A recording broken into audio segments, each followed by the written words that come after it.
حکم دلا دې چې څوک راځي دا ټول دا چې رعیت شمارېږي او په هغې کې چې دی عدل کوي او د انصاف تقاضې پوره کوي الله تعالی د چپ عادل انسان له د خپل رحمت وصولي کې ځای ورکوي او دا ډېره زیاته پراخه معنا لري والد چې کوم دی پلار د خپلو بچو دپاره حاکم دی دغه شان دی استاد د خپلو طالب علمانو دپاره علی هذا القیاس په دې کې چې دی کله دوه تیرې د عدل او انصاف تقاضې پوره کوي او د رسول الله صلی الله علیه وسلم بله زندګي دا زمونږ دپاره لویه نمونه ده الله تعالی قرآن عظیم الشان کې فرمایي ستاسو دپاره د الله د پیغمبر په ژوند کې کامله نمونه ده نو رسول الله صلی الله علیه وسلم د انصاف تقاضې په هر وخت او په هره لحظه او په هره ګړۍ باندې پوره کړي دي که په هر حالت کې او په حالت د جنګ کې او په حالت د امن کې دي که په حالت د غصې کې او په حالت د آمناک ژوند دی د رسول الله صلی الله علیه وسلم د انصاف تقاضې پوره کړي دي نبی کریم صلی الله علیه وسلم یو صرف یو اشاره غزوه بدر کې نبی صلی الله علیه وسلم سپونه برابرې او په دې کې یو صحابي دی سواد رضی الله تعالی عنہ هغه تاواز کې نیکشا بیا نبی صلی الله علیه وسلم ورته او خپل عصا مبارک او سره د باغی باندې داسې وټو کو نیکشا هغه ورته وی د الله پیغمبر صلی الله علیه وسلم ما دې تکلیف راکړو نبی صلی الله علیه وسلم زړه راته د انصاف تقاضې نبی صلی الله علیه وسلم په حضور فرمایي واخره دا سم مان خپل بدل واخله هغه ورته وی په جواب کې چیرې زما په ذکر تاسو د امثال او ولنو زما کډه ښکارا وایي کمیس مې نو نبی صلی الله علیه وسلم ورته خپل کمیس مبارک او جب کو اشاره بدل شاته واخله بدل او اثر ورمن په نبی صلی الله علیه وسلم د جسم مبارک سره خپل ځان یو ځای کو ولې کو او ورته دا وایي سوال دا کار وایي وی د الله پیغمبر صلی الله علیه وسلم تاسو نه چې دا کوم حالت دي یعنی مطلب دا چې د مرګ او ژوند کشمکش میدان د جهاد ګرم دی زما په زړه کې دا خواهش و چې زه اخرنی چې زما په دنیا کې د کوم څه سره لمس او ټکې راځي هغه ستا وجود مبارک وي د دې وجه مې دا کار وکړو نو نبي صلی الله علیه وسلم د انسان خبره په هره موقع باندې په دې باندې ډېر وکړ خبره کېدی شي په ولنې امام عادل په هر یو چې کوم مشر دی هغه انسان تقاضې پوره کوي دویم نبی صلی الله علیه وسلم فرمایي ځوان چې د الله په اطاعت او بندګۍ کې د الله ځواني ورشي ځوان کې قابل قدر او ډېر قیمتي ژوند دی کنه دومره قیمتي دی نبی صلی الله علیه وسلم فرمایي چې د قیامت په ورځ به د آدم د بچي خپل قدم د ځای نه لږېږي تر څو چې د پنځو خبرو جواب ورکړي اولنۍ خبره عمر د مسلې تېر کړی خو دویمه خبره ځواني د مسلې سره کړې وه الګ کې د ځواني په دې عمر کې شامله ده خو ځوانۍ کې طاقت موجود دی قوت موجود دی صلاحیت موجود دی د هر څه کولو توان او طاقت د انسان موجود وي په دې وخت کې دا ځواني دا مسلې استعمال کړې وه د دې وجې نه ځوانانو ته د الله د پیغمبر صلی الله علیه وسلم بار بار خطاب دی ځوانانو د خپل عزتونو حفاظت کوئ ځوانان خپل نظرونه لاندې ساتئ خپل خواهشات کنټرول ساتئ د الله تعالی د طرف نه ستاسو سره د جنت وعده ده چې څوک په خپلو خواهشاتو باندې کنټرول راولي او ځوان بیا د الله د پیغمبر صلی الله علیه وسلم ملګري دي ځوانان دي یو پکې صرف مصعب بن عمر رضی الله تعالی عنہ ځوان دی خو د الله تعالی په مینه باندې مست دی څنګه ایمان راوړو نو لوی مالدار انسان دی دا راځي په روایتو کې چې په مکه مکرمه کې د ټول نه ښایسته د نعمت نه ډکه زندګي تېروونکي او ښایسته کپړې اغوستونکي او ښه خوشبو لګوونکی انسان خو چې کله ایمان راوړو نور د هر څه واغوسته د کور هم دغه شانتي ویستو نبي صلی الله علیه وسلم سفیر جوړ کړ په مدینه منوره ته لګېدلی دی قالي به ورته وي او بیا په غزوه احد کې چې هغه کله شهید شو صلی الله علیه وسلم یو رسول دی روان دی یو ټاټ او داسې یو کمزور خپل کپڑے ځان نه چاپیره کړی دا نبی صلی الله علیه وسلم فرمایي دا ډېر د نعمتونو نه ډکه ژوندۍ تېروله ښایسته ځوان خدای الله تعالی د مینې او د الله تعالی د پیغمبر صلی الله علیه وسلم باندې ایمان راوړلو نه بعد هر څه پرېښودل خپل ځواني هغه د الله په اطاعت او په عبادت کې تېره کړه هغه چې کله په غزوه احد کې شهید شو نو دومره سرکپن د هغه لپاره نه و چې کله یې ول سر مبارک پټاو نو خپې به ښکاره کېدې چې خپې به ول پټول سره ښکاره کېدو ځوان دی لکه ځوان په زړه کې لوی امیدونه خو چې کله د الله باندې ایمان د الله په پیغمبر باندې ایمان د جنت سودا یې وکړه ان الله اشترى من المؤمنین انفسهم واموالهم بان لهم الجنه الله تعالی د مؤمنانو د مالونو او جنت د جنت په بدل کې رسېږي د الله په لار کې به جنګېږي په خپل وجه شهیدان کېږي نور خلک به بدلي دغه ځوان لپاره الله تعالی فرمایي د الله پیغمبر فرمایي چې د دغه د حقوق دا عزت به دا مقام به چې د قیامت پر ورځ باندې به دغه ځوان چې په ځوانۍ باندې قدغن لګولې دی د الله تعالی اطاعت کوي د نافرمانۍ د لارې نه ځان بند کړی دی الله به خپل عرش رسول د لارې ځای ورکوي الله دې زموږ ځوانان په دې کې شامل کړي الله زموږ د ځوانانو ځوانۍ د دې زمانې د ټولو فسادونو فتنو بچو ساتلی کړي بل رسول الله صلی الله علیه وسلم فرمایي ورجل قلبه معلق بالمسجد هغه سړی هغه انسان هغه ته هم الله تعالی د خپل عرش رسول نه لاندې ځای ورکوي چې د هغه زړه په جومات پسې لګېدلی کله چې د جومات نه راوځي نو اوس دی په انتظار چې بل کله به د لمانځه وخت راځي او جومات ته ځم دی په جومات پسې زړه لګېدلی د دنیا کار کوي هسې نه د الله د پیغمبر صلی الله علیه وسلم خپله طریقه د صحابه کرامو طریقه داسې نه وه چې مسلسل په جومات کې ناست تعلیم او تعلیم دپاره ناست دي خو په جومات کې نه بار به اخیستل کوله خرڅول به یې کوله خپله چې کوم زیست روزګاره ټول به یې کول خو چې کله به د الله د طرف نه منادي آواز وشو نو بیا به هغوی د دنیا هېڅ یو طاقت د جومات د راتلونه نه منې کول الله تعالی فرمایي که نه رجال د مؤمنانو کې بعضې خلک دي سړي دي پکې لا تلهیهم چې هغوی په غفلت کې نه غورځوي د الله تعالی د ذکر نه د الله تعالی د یاد نه د هغوی تجارت او نه نور څیزونه بس د الله تعالی اطاعت او سورة الجمعه کې الله تعالی فرمایي چې کله اذان وشي منادي وشي نو څه کوي فاسعوا الى ذکر الله سعی وکړئ منډه ووهئ د الله تعالی یاد طرف ته ذکر طرف ته نو دغه خلک ورونو دا د جومات سره مینه کوونکي جومات د صفایۍ خیال ساتي د جومات د سپرایۍ خیال ساتي جومات ته په اوله وخت کې راځي مسجد سره دی یو اټیچمنټ یې مینه یې ورسره محبت یې ورسره دا سره الله تعالی فرمایي د الله پیغمبر فرمایي د قیامت په ورځ باندې الله تعالی ته د خپل عرش د سوري نه لاندې ځای ورکوي الله دې موږ شمار کړي مسجد سره څومره موږ اوس په دې باندې په خپل باندې په خپل ځان باندې سره سوچ وکړي موږ څومره وخت کې مخکې مسجد ته ځو په جومات کې کیفیت سره کوي ذکر او اذکار دپاره د تلاوت دپاره یا د موضوع د ادا کولو دپاره د نبي صلی الله علیه وسلم د زندګۍ یو چلن نبي صلی الله علیه وسلم بیمار دی مرض الموت کې پروت دی د ماسخوتن نمازه وخت راغی نبی صلی الله علیه وسلم باندې بېهوشي طاری ده نبی صلی الله علیه وسلم چې کله سترګې مبارکې وغړولې خلکو لمونځ کړی ویل نه الله تعالی پیغمبره خلک ستا ینتظرون اگر ستا انتظار کوي نبی صلی الله علیه وسلم فرمایي یو لوښی راوړو په هغې کې کېنولې شو اوبه پرې واړولې شوې چې کله داسې هغه طبیعت یې برابر شو او روانېدو بیا پرې بېهوشي راغله بیا چې څه وخت بعد کله په هوش کې راغی خلکو لمونځ کړی دي ستاسو انتظار کوي نبی صلی الله علیه وسلم بیا کشاتې بې اوبه واړولې شوې په درېیمه پیره همدغه شان په بېهوشۍ کې به راتلو چې په هوش کې به راغی لمونځ شوی دی خلکو لمونځ کړی دی او بیا چې کله ډېر زیات نقاحت راغی نو بیا یې وفرمایل چې مرو ابا بکر فلیصلي بالناس ابوبکر ته حکم وکړی چې هغه خلکو له جمع ورکړي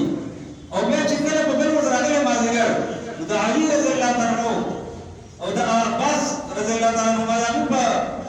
اوږو مبارکو باندې لاس اچولی دی داسې شپې راکاږي او نبي صلی الله علیه وسلم جومات ته راغلی نبي صلی الله علیه وسلم څنګه فرمایي چې د جمع د لمونځ نه د مسجد د حاضرۍ د دې ثواب نه انسان خبر شي نو دی به په خربوسو باندې ځي یعنې که مخبو باندې نه شي ځي نو دی به داسې په خربوسو باندې ځي خو ځان به جومات ته په لګو کړه موږ څومره واړه وسونه موږ جماعت ته منه کوي ورو کې عذر راشي او موږ ویل نه یاره جماعت نه دغه سړی د بار د څوک د جماعت سره مینا ساتي الله پیغمبر صلی الله علیه وسلم فرمایي داش د سوري الله دې الله تعالی سے ورکی الله دې موږ مشمار کی بل څلورم نمبر نبی صلی الله علیه وسلم فرمایي ورجلان تحابا بالله اجتمعا عليه وتفرقا عليه جو هغه انسانان جو هغه سړي جو هغه مؤمنان چې هغه د الله د رضا لپاره یو بل سره مینا محبت ساتي او دغه د الله د امینه د یو بل سره یو ځای کې په دې بنیاد باندې یو بل رضا کیږي جوړ به الله تعالی د قیامت پر ورځ د خپل عرش په سورې نه لاندې ځای ورکړي مینه سره لپاره د الله د رضا لپاره دنیا نه چیرې سره مال دې زیب و زینت دې جاه و جلال دې د دنیا او ددا یا یره دا سره دا سره چې د سر په محفل کې کېږي ډېرې لږې دی وي یره دا ټولې ډېرې زیاتې وي دا هغه وجه نه محفل خلکو ته خوږ خلک ولا راځي نه صرف او صرف د څه د وجه نه د الله د مینې د وجه نه دا سره نیک دی دا سره عالم دی دا سره قاری دی دا سره مزګزار دی دا سره ډېر سخی دی دا د نیکۍ د وجه نه هغه سره ته مینه کوي الله تعالی پیغمبر صلی الله علیه وسلم فرمایي دغه دوه مینه کوونکو ته الله تعالی خپل رحمت په سورې کې ځای ورکوي نبی صلی الله علیه وسلم فرمایي یو کس ورته نبی صلی الله علیه وسلم فرمایله چې الله تعالی فرمایي زما د خپل جلال قسم د قیامت پر ورځ باندې هغه خلک کوم خلکو چې صرف زما د رضا لپاره زما په مینه کې یو بل سره مینه محبت کړو زما د رضا لپاره هغه به زه د خپل رحمت د سورې نه لاندې ولنان ځای ورکوم الله فرمایي کله کوم ځای کې دغه خلک چې متحابون فيه زما په وجه باندې زما د رضا لپاره د یو بل سره محبت کوو د یو بل سره ناسته کوله او په یو بل باندې خرچې کولې د څه لپاره د دې وجې نه دا خلکو ته الله تعالی دغه مقام ورکړي دا باندې اوږده موضوع ده په خپل ځای باندې چې زمونږ مینه محبت د چا د رضا لپاره د الله د رضا لپاره انسان به چاله څه ورکړي انسان به چاله څه ورکړي نبی صلی الله علیه وسلم فرمایي معیار ده من احب لله وابغض لله چا چې د چا سره محبت وکړو د الله د رضا لپاره الله راضي شي مؤمن سره محبت کول دا عبادت دی الله راضي کیږي د چا نه مونږ په دې وجه باندې چې الله تعالی ناراضه کیږي په دې باندې سړی فاسق دی فاجر دی د الله نافرمان دی د دې روډل څنګه ورزما د باندې خدای خاطر اوسه خدای پکې د الله تعالی نافرمانی کړی و دا کار نه کړی کوي دا په کار د ضرورت دی چې سړی وکړي دا کار د الله په مینه کې او د الله تعالی د پاره د څه سره ورسره د الله تعالی خاطر اوسه نو بیا پکې د مان راولا او بیا پکې د پرمانه کوو بیا پکې دا نه خلک یې داسې ځوانان نه چې کله زنه غواړم زما په کور کې څوک نشي کولی مشر چې نه غواړي نه کېږي دا عرض مې کوو چې موږ هم د الله تعالی د رضا لپاره او واعطى لله ومنع لله چاله ورکړه کوي د الله د رضا لپاره ولې ورکوم یاره دلته څنګه ورکوم یاره بیا به وایي چې دومره سیده ورکو دومره نه الله د رضا لپاره الله سره معامله ټیک کا انسان به صحیح د انسان د هغې رواج به صحیح الله تعالی خپل پیغمبر صلی الله علیه وسلم ته چې کوم سورۃ المدثر نازلې په هغې کې هغه اولنۍ آیاتونه کې دقه وایي خلکو سره احسان د دې لپاره مه کوه چې رواج میلاو شي ولا تمنن تستکثر خلکو سره احسان د دې لپاره مه کوه تا ته د هغې په بدله کې ډېره میلاو شي زموږ ته د الله تعالی احسان وکړي موږ ټول کمزوري یو بس ټوله خبره په دقه کې ده ما سره یې کړې زه ورسره کوم زما سره مال راغلی زه کله ورځم ما بھائی د دې په مقابله کې د الله سره معامله والله تعالی څه کوي نبی صلی الله علیه وسلم فرمایي دا حدیث نبی صلی الله علیه وسلم فرمایي څوک د الله تعالی د رضا لپاره د چا سره ورکړه کوي او اخیستل کوي او بندول کوي او د الله تعالی راضي کول غواړي خیر د مخلوق باندې کې ناراضه کیږي خیر د الله په منم نو الله تعالی به د دې په دې لپاره د مخلوق په زړونو کې مینه او محبت پیدا کوي خو ته د الله تعالی په مینه باندې ماشاءالله تعالی دې موږ ته دغه معیار را نصیب کړي نو هغه دوه کسان چې د الله د رضا لپاره د بل سره مینه او محبت کوي په دې بنیاد یو ځای کېږي په دې باندې جدا کېږي او بل نبی صلی الله علیه وسلم فرمایي هغه سړی هغه انسان چې هغه په خلوت کې دی او الله تعالی ورته یاد شو د الله د یره وجې نه د سترګو روح کې وبهېدې ورجل ذکر الله خالیا ففاضت عیناه الله تعالی د الله تعالی د عزت د الله تعالی قدر د الله تعالی د یری د الله په مخ کې د ودرېدو د باندې خوب تاریخ شو چې د سترګو نه اوښکې روانې شوې د دې سړي دپاره الله تعالی د ده د دې اوښکو دومره لوړ مقام دی چې الله تعالی به ده ته د خپل عرش د سوري نه لاندې ځای ورکوي نو دا په زړه په نرمۍ والي باندې کېږي سترګو کې کله نوي راځي کله چې د انسان زړه نرمي زمونږ زړونه په ګناهونو باندې کلک شوي دي نبي صلی الله علیه وسلم فرمایي که نه په دې وجود کې یو حصه ده کله چې دا برابر شي نو ټول وجود برابر وي کله چې دا فاسد ټول وجود فاسد الا وهي القلب آگاه میرا زړه دی زړه نبی صلی الله علیه وسلم فرمایي انسان یو ګناه وکړي په دې زړه باندې یو درد توده ولګي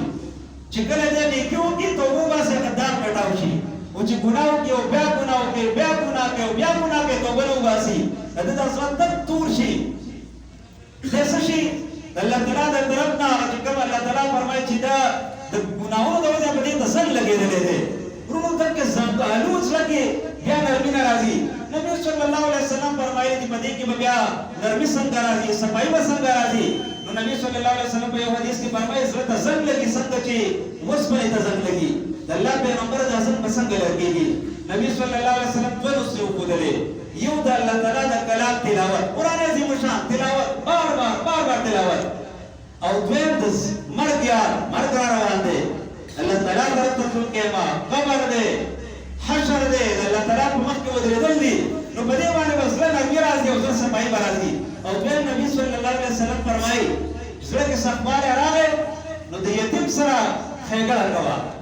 د یتیم په سر باندې لاس ته شفقت راکاږه د یتیم سره امداد وکړه الله تعالی به ستا په زړه کې نرموالی راولي په خپلو زړونو دې موږ سوچ وکړو چېرې زموږ په زړونو کې نرمي شته او که نشته چې کله د زړه نرمي راغله سترګه په خپله باندې اوښکه راځي د الله د یاري نه د الله په یاد کې او چې کله زړه سخت وي نو بیا که ډېر هم سړی کوي خو په سړي باندې هغه کیفیت نه تعریف کېږي نو یو الله تعالی هغه انسان ته به دا مقام ورکوي چې د الله د یاري نه په خلوت کې دی یوازې دی اوس زموږ خلوتونه د الله پاک دي بیا خو دې نوي ویډیا زموږ خلوتونه کوم ځای ته ورسول پټ ناست یو او هلته هېڅوک راسره نه وي الله خو موجود دی کرامن کاتبین موجود دي هر سره په لیکل کړي نو باندې د کې سترګو خبره دا چې نبی صلی الله علیه وسلم فرمایي سترګې بدکاری کې زنا کوي غوږونه زنا کوي لاسونه زنا کوي سترګو بدکاری لیدل دي محرمات ته د غوږونو بدکاری او لیدل دغه خبره د خپل باندې یا نبی صلی الله علیه وسلم فرمایي یا انسان بدن کې پیل کې داخل شي بیا دغه نه منع شي نو د سترګو دا کیفیت الله تعالی دې موږ ټول باندې احسان وکړي چا سره چې دا دغه میډیا موجود دي څومره سترګې به د هغې نه بچ کېږي الله دې زموږ د دې جناب حدیث موږ بار تاسو اورئ نبی صلی الله علیه وسلم فرمایي هغه انسان ته څوک چې د الله تعالی د یارۍ د وجې نه خپل نظر بچ پاتې کړي الله تعالی ورته په ایمان کې لذت ورکوي الله تعالی ورته په عبادت کې خوند پیدا کوي موږ اوس په عبادت کې آیا خوند شته او که نشته ستاسو نه تپوس کومه موږ کیفیت ډېر زیات ګران دی عبادت ته خو ته پته ونه لګي 2 رکعاته مې وکړه 4 رکعاته مې وکړه الحمدلله په معنا پوه شم که نه دا چې کوم تلاوت شو په هغې کې چې د حصول قلبي وشوه وجه څه ده محرماتو ته کتل او اورېدل د الله تعالی نه یره په پټ ځای کې چې د ده سترګو نه اوښکې روانې شوې ده ته به الله دا مقام ورکوي او بل شپږم نمبر هغه انسان چې هغه د یوه زنانه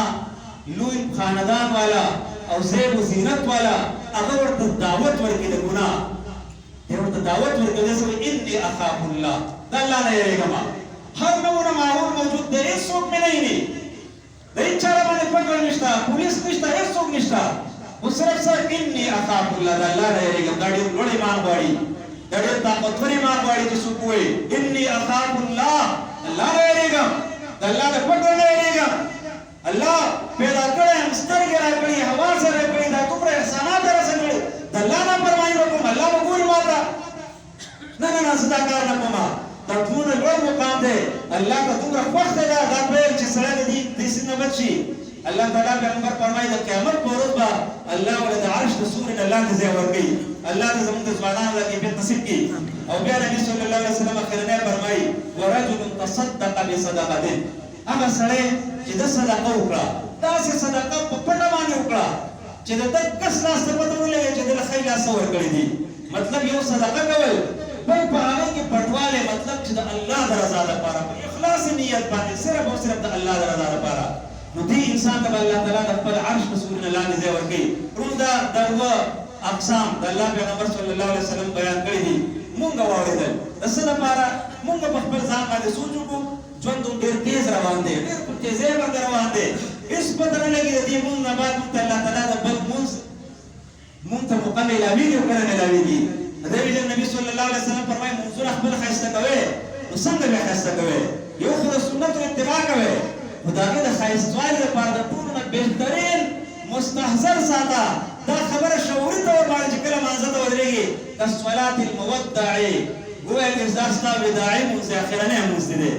هر دې نه بعد زما به الله اکبر نصیب شي او که نصیب به نه شي هر دې نه بعد به زه په جمع باندې ودرېږم او که نه دغه ځای کې بار ودرېدم ووتم او په مخه مې اکسیډنټ وکړو پیرالاایز شو سړی پروت دی هېڅ پته نه لګي کال پروت دی شپږ میاشتې پروت دی ژوند میلاو شو که نه وروڼو دا د دقې لپاره دا ټولې خبرې الله دې کول ما ته او بیا تاسو ته د عمل کولو توفیق را نصیب کړي چې موږ خپل جوماتونه آباد کړو آبادو د خیر سره جومات آباد دی الحمدلله خو چې د دې لپاره موږ کوشش کوو موږ ځان ستړی کوو خپل ځوانان په دې کې د ځوان ذکر وشو د ځوانانو د کردار خبره په دې کې زموږ د خلوت خبره وشوه په دې کې د صدقې خبره وشوه په دې کې د الله نه د یېرې خبره وشوه د جومات سره د مینې او د محبت خبره وشوه الله دې دا صفات چې کوم د الله تعالی ته مطلوب دی هغه په موږ کې پیدا کړي او د کوم نه چې د الله او د الله پیغمبر صلی الله علیه وسلم منع کړي د الله تعالی د موږ